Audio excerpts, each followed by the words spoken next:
चलिए पिछले लेक्चर में हमने बात की T3 और T4 के फंक्शन की कि T3 और T4 जो है वो क्या क्या फंक्शन जो है वो परफॉर्म करते हैं हमारे बॉडी में।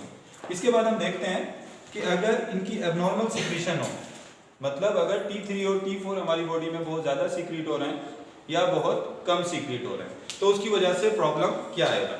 देखो, अगर T3 और T4 ज़्यादा सीक्रेट होते हैं तो इसको कहते हैं हाइपरथायराइडिज्म। ये क्या है? ओवर सिक्रीशन, हाई या ओवर सिक्रीशन ऑफ T3 और T4।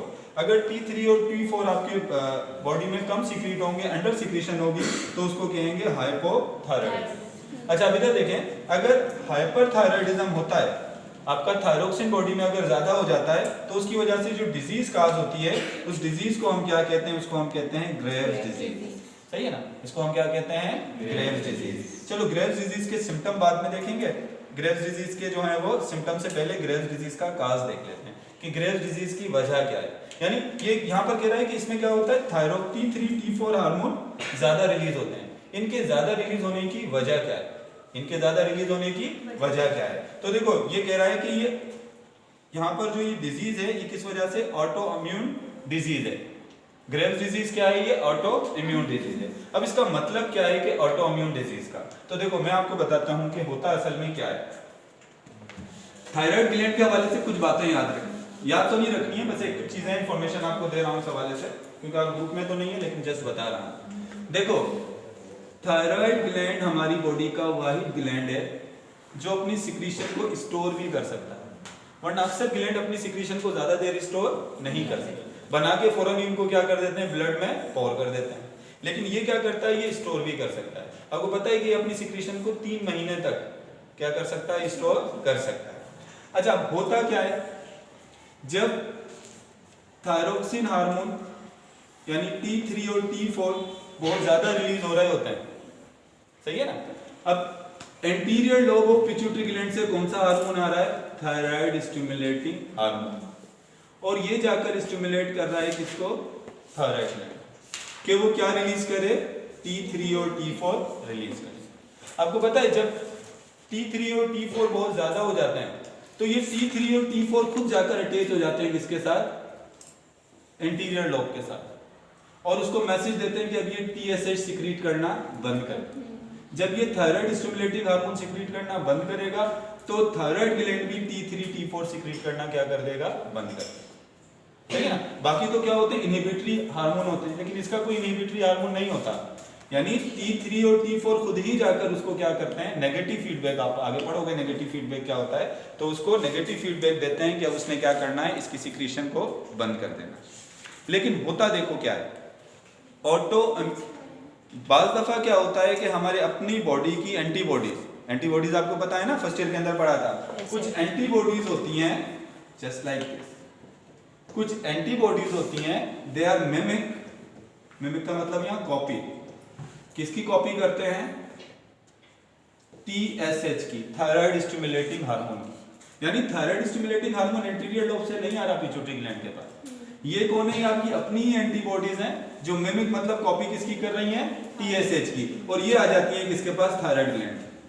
और थायराइड ग्लैंड समझते हैं कि ऊपर से मैसेज आ रहा है कि क्या रिलीज करो? ये हार्मोन रिलीज करो, और वो कंटिन्यू क्या करते रहते हैं? हार्मोन रिलीज करते हैं।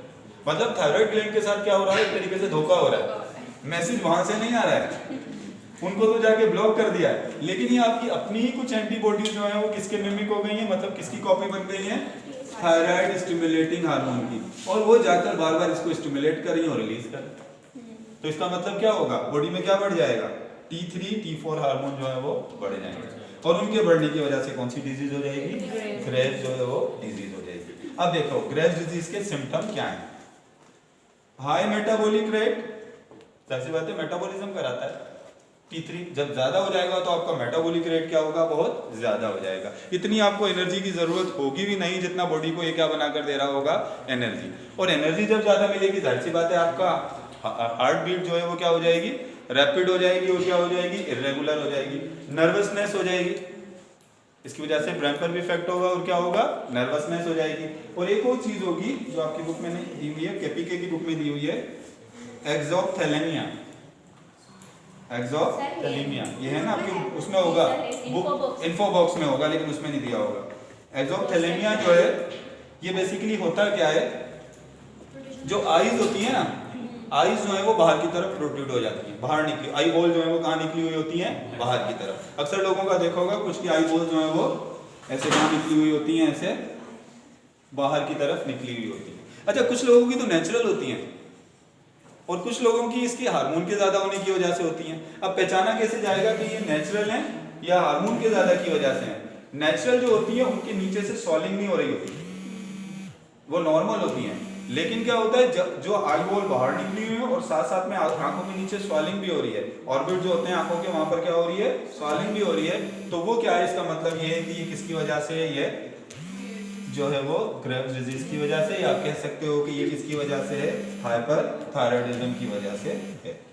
चलिए हमने एक ही डिजीज डिस्कस किया आपकी बुक में, किसकी वजह से, हाइपरथायराइडिज्म। अब हम हाइपो देखते हैं, अगर थायराइड हार्मोन क्या हो जाए, कम हो जाए, तो कौन सा प्रॉब्लम होगा। तो सबसे पहले तो देखते हैं थायरोक्सिन हार्मोन कम क्यों होता है। बात दफा क्या होता है कि आपका ये दो तीन वजहें होती हैं, आपको सिंपल बता देता हूँ। एक तो वजह ये हो सकती है कि थायरोक्सिन T3 और T4 हार्मोन बनने के लिए क्या जरूरत होती है, आयोडीन। अगर आपकी डाइट में आयोडीन कम है तो जाहिर सी बात है फिर T3 और T4 भी क्या बनेंगे, कम बनेंगे। एक तो वजह हो गई थायरोक्सिन हार्मोन के कम सीक्रेट होने की, वो क्या है कि आपका आयोडीन कम है। दूसरी वजह क्या हो सकती है, इसके स्ट्रक्चर में कोई प्रॉब्लम आ जाए, थायराइड ग्लैंड के स्ट्रक्चर में कोई प्रॉब्लम आ जाए, या फिर एक और चीज हो सकती है कि ये कंजेनाइटल भी हो सकता है। कंजेनाइटल का मतलब पैदाइशी ही आपके थायराइड ग्लैंड में कोई प्रॉब्लम था जिसकी वजह से थायराइड हार्मोन जो है वो सही तरीके से नहीं बन रहा। अच्छा इधर देखें, under secretion of thyroid hormone की वजह से कौन कौन से प्रॉब्लम आ सकते हैं। अंडर सीक्रेशन की वजह से जो प्रॉब्लम आ जाता है, पहला तो मिक्सिडीमा है। मिक्सिडीमा बेसिकली जो है वो इसका काज क्या है, लो आयोडीन। आयोडीन आपकी डाइट में क्या है, कम है। आयोडीन डाइट में कम होगा तो थायरोक्सिन हार्मोन कम बनेंगे। सिम्टम क्या है, लो मेटाबॉलिक रेट। सेम वही वाली बात है ना, ज्यादा होने की वजह से हाई मेटाबॉलिक रेट हो रहा था, कम होने की वजह से क्या हो रहा है, लो मेटाबॉलिक रेट हो रहा है। चिल्ड, सर्दी लगती है, क्योंकि बॉडी के मेटाबॉलिज्म को कंट्रोल करता है ना, बॉडी के टेम्परेचर को भी कंट्रोल करता है, तो बॉडी का टेम्परेचर में कंट्रोल नहीं होगा तो क्या फील होगा, चिल्ड। और पफी, पफी आपके हैंड्स हो जाएंगे। पफी को कहते हैं जैसे ऐसे फूल से नहीं जाते हाथ, सॉइलिंग जैसे ऐसे हो जाते हैं पफी। ड्राई स्किन हो जाती है। ये सब सिम्टम्स किसके हैं, ये हैं मिक्सिडीमा। और इसका काज क्या हो गया, लो आयोडीन। फिर एक और चीज होती है जिसको हम कहते हैं क्रिटिनिज्म। एक और, ये तो बड़ों में होती है, मिक्सिडीमा किस में होती है, ये एडल्ट्स में होती है। अगर एडल्ट्स के अंदर थायरोक्सिन हार्मोन की कमी होगी तो ये डिजीज होगी। बच्चों में जो होती है उसको कहते हैं क्रिटिनिज्म। वैसे क्रिटिनिन जो है ना, इसमें कहते हैं, क्रिटिन कहते हैं स्टूपिड को। क्रिटिन किसको कहते हैं, स्टूपिड को। अब क्यों कहते हैं, क्रिटिनिज्म क्या है, ये देखो, ये कंजेनाइटल है। कंजेनाइटल मतलब पैदाइशी थायरोक्सिन हार्मोन क्या है, कम है। जब पैदाइशी थायरोक्सिन हार्मोन कम होगा तो बच्चा जो डेवलप हो रहा है, सही बात है, बच्चे का तो ब्रेन डेवलप करने में, हमने पढ़ा हुआ है ना, ब्रेन की डेवलपमेंट में हेल्प करता है T3 और T4। तो ये जब डिजीज होगी, क्रिटिनिज्म होगा, तो क्या होगा, मेंटल रिटार्डेशन हो जाएगी, यानी ब्रेन सही तरीके से काम नहीं करेगा। पुअर फिजिकल ग्रोथ, क्योंकि ग्रोथ हार्मोन के साथ थायरोक्सिन हार्मोन भी ग्रोथ में हेल्प करता है, तो ग्रोथ हार्मोन होगा, अगर थायरोक्सिन हार्मोन ना होगा पुअर ग्रोथ होगी, और ग्रोथ प्रोपोर्शन में भी नहीं होगी, बैलेंस में भी नहीं होगी। और इसके अलावा प्यूबर्टी डिलेड, प्यूबर्टी भी नहीं, मतलब मैच्योरिटी भी नहीं आएगी। अक्सर ये क्या होता है, इनफर्टाइल होते हैं, क्योंकि ये सेक्सुअल डेवलपमेंट में भी कौन हेल्प करता है, थायरोक्सिन जो है वो हेल्प करता है। टेस्टोस्टेरोन और एस्ट्रोजन का तो अपना काम है ही, लेकिन इसका भी अपनी जगह पर ये काम है। अच्छा एक और चीज होती है ग्वाइटर। ग्वाइटर देखो किसको कहते हैं, इनलार्जमेंट ऑफ थायराइड ग्लैंड। और ये इसका काज भी क्या होता है, इसका काज भी आयोडीन की कमी है। देखो जब आयोडीन की कमी होती है ना, तो ये आपका थायराइड ग्लैंड जो है वो थायरोक्सिन हार्मोन नहीं बना पाता, इसको आयोडीन नहीं मिल रहा, आयोडीन इसको नहीं मिल रहा, लेकिन ऊपर से मैसेज कंटिन्यू मिल रहा है। अब ऊपर से मैसेज कंटिन्यू मिल रहा है, इसको आयोडीन नहीं मिल रहा, तो थायरोक्सिन बना नहीं पाता। अब इसको ये तो पता नहीं होता कि मुझे आयोडीन नहीं मिल रहा, लेकिन ये कंटिन्यू स्टिमुलेट होता रहता है। जब ये कंटिन्यू स्टिमुलेट होता रहता है तो मजीद अपने आप को एक्टिव करने के लिए अपना साइज बढ़ा लेता है।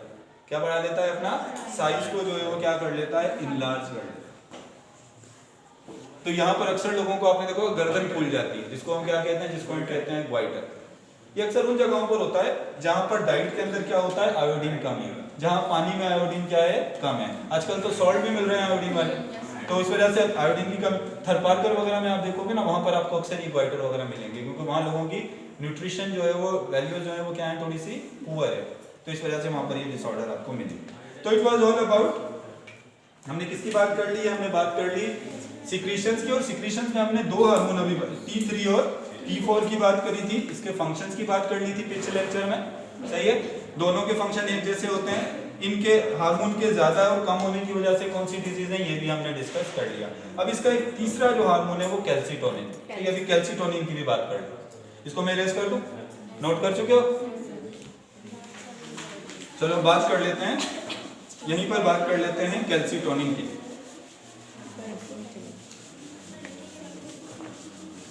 बात अगर कैल्सीटोनिन की करें,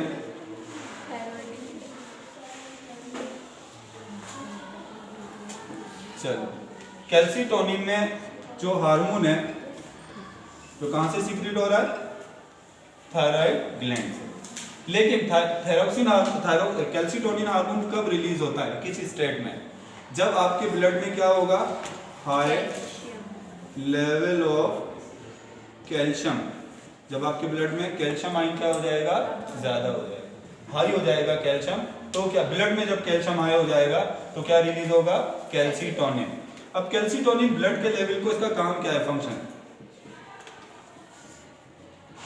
फंक्शन इसका क्या है, डिक्रीज, किस चीज को डिक्रीज करता है, calcium level in blood, blood के अंदर कैल्शियम लेवल को डिक्रीज करता है। लेकिन कैसे करता है ब्लड से कैल्शियम लेवल को डिक्रीज, हाउ? तो उसकी दो वजह है, एक तो क्या करता है, एब्जॉर्प्शन या ट्रांसफर कर देता है कैल्शियम टू बोन, कैल्शियम को कहां ट्रांसफर कर देता है, बोन्स में। इंक्रीज होगा, decrease calcium level in blood, नहीं, ये फंक्शन इसका ये है कि जब आपके कैल्शियम लेवल हाई हो जाता है ना, जब कैल्शियम लेवल हाई हो जाता है तो इसका काम क्या है, ये कैल्शियम लेवल को जो है वो क्या करेगा, डिक्रीज करेगा ब्लड से। जब चीज हाई हो रही है तो उसको क्या कर रहा है, उसको लो कर रहा है, कैल्शियम लेवल को क्या करेगा, डिक्रीज करेगा। फिर मैं बता रहा हूँ कि इसको डिक्रीज कैसे करेगा। मिसाल के तौर पे आपका ब्लड है, ब्लड में बहुत सारा कैल्शियम है, अब कैल्शियम को जो है वो कहां लेके जाएगा, कैल्शियम को लेके चला जाएगा किसमें, आपकी कैल्शियम को ट्रांसफर कर देगा कहां पर, आपकी बोन्स में। जब बोन्स में कैल्शियम आ गया तो ब्लड के अंदर कैल्शियम क्या हो गया, कम। और एक और काम भी करता है, inhibit absorption of calcium from intestine. ये देखो, पहले ही ब्लड में कैल्शियम ज्यादा है और आप खाने में जो कैल्शियम खाते हो वो कहाँ आ जाती है, आपकी स्मॉल इंटेस्टाइन में, स्मॉल इंटेस्टाइन में आती है ना, वहां से किस में चली जाती है, ब्लड में। तो ये क्या करता है, फिलहाल स्मॉल इंटेस्टाइन को भी रोक देता है वहां पर कि कैल्शियम उससे कहाँ ना आए, ब्लड के अंदर ना आए। इन दोनों की वजह से कैल्शियम क्या होगा, ब्लड में क्या आ जाएगा, नॉर्मल हो जाएगा। समझ में आ गई ना कि इसका काम क्या है, जब आपके ब्लड में कैल्शियम ज्यादा हो जाएगा तो कैल्शियम को क्या करेगा, इसका काम डिक्रीज करना है। और डिक्रीज करने के लिए दो तरीके इस्तेमाल करना है। एक तरीका क्या है, वो जो एक्सिस कैल्शियम है उसको कहां ले जाएगा, बोन के अंदर, और मजीद कैल्शियम को जो है इंटेस्टाइन से ब्लड में आने नहीं देगा, उसको वहां पर मुसलसल क्या कर देगा, रोक देगा। इस तरह से कैल्शियम लेवल क्या होगा, नॉर्मल रहेगा। लेकिन अगर हाई हो जाए, यही कैल्सीटोनिन हार्मोन जो है वो हमारे ब्लड में क्या हो जाए, हाई हो जाए, तो इसका नुकसान क्या होगा, इसके हाई होने की वजह से प्रॉब्लम आ सकते हैं ना। अगर ये हाई हो जाएगा तो हमारे ब्लड में कैल्शियम नहीं होगा, मसल्स को भी कैल्शियम की जरूरत होती है, बोन्स को भी, बोन्स को तो ये दे ही देगा, लेकिन ये है कि आपके ब्लड में कैल्शियम कम हो जाएगा तो हमारे कुछ मेटाबॉलिक रिएक्शंस के लिए किसकी जरूरत होती है, कैल्शियम की, तो उधर प्रॉब्लम आ जाएगा। मसल्स को कॉन्ट्रैक्ट होने के लिए कैल्शियम की जरूरत होती है। आपने पढ़े थे ना कुछ मस्कुलर डिजीज पढ़ी थी जो किसकी वजह, कम होने की वजह से हो जाती है, कैल्शियम के कम होने की वजह से हो जाती है। अच्छा, इसके अलावा अगर ज्यादा हो जाए, क्या हो जाए, अगर ये ज्यादा होकर अगर लो हो जाए, कैल्शियम बहुत कम, ये अगर कम सीक्रेट होगा तो आपके ब्लड में कैल्शियम ज्यादा हो जाएगा, जब ब्लड से कैल्शियम निकालने के लिए किडनी की तरफ कैल्शियम जाएगा और किडनी स्टोन बनने का क्या होता है, खतरा होता है। तो इन हार्मोन के ज्यादा कम होने की वजह से ये प्रॉब्लम जो है वो आ सकते हैं। So it was all about thyroid gland and their secretion. चलो अब आप मुझे बताओगे जो मैंने आपको अभी पढ़ाया।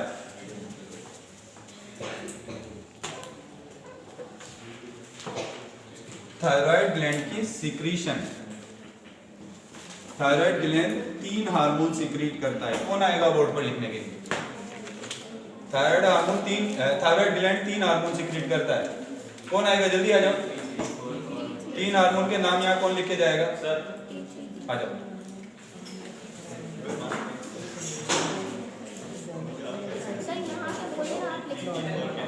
नहीं वो पता है क्या है, मुझे पता है T3 और T4 लिख के जाएगा, पूरा नाम नहीं लिखेगा।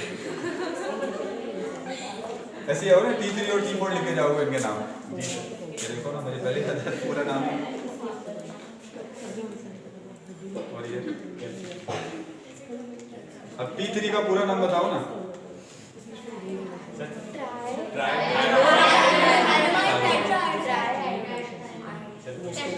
कौन आएगा इसके पूरा नाम लिखने के लिए? कौन आएगा? यहाँ से क्यों बताओगे, आ जाओ।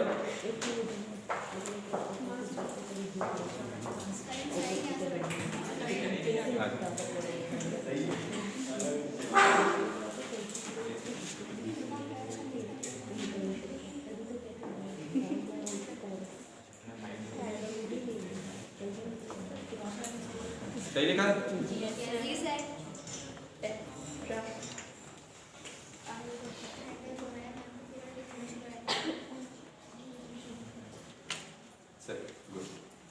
अच्छा अब मुझे बता, कोई स्टूडेंट सिर्फ आप मुझे इन दोनों हार्मोन्स के 3 फंक्शन बताओ। चलो ज्यादा नहीं पूछ रहा, सिर्फ 3 फंक्शंस पूछ रहा हूँ।